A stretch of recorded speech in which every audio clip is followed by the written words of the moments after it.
На почетокот на минатиот век во ТМОРО се повеќе се актуализирала потребата од кревање востание против тиранијата за ослободување и независност на македонската земја. Таквата идеја на почетокот ја поддржувал и самиот Делчев, но сметал дека таквото востание треба да биде добро организирано.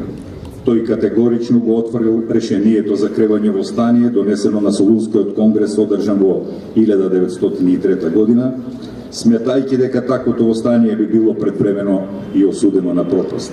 Случајот со подоснежното илинденско востание, кое по 10 дена беше задушено во крв, укажува на тоа дека Делчев бил целосно во право.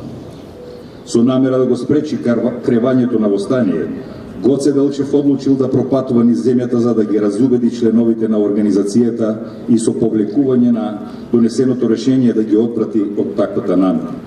При таа мисија, револуционерниот демократ, трибун, деец и апостол на македонското револуционерно движење го положи својот живот на денешен ден во селото Баница, погоден од непријателски куршуми.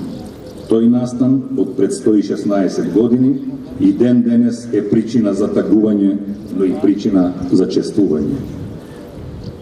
За Гоце Делчев заборав не смее да има, а од неговите зборови јас го разбирам светот како поле за културен надпревар меѓу народите.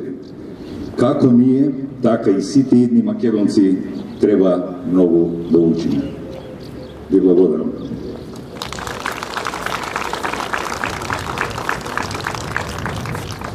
Преповикувам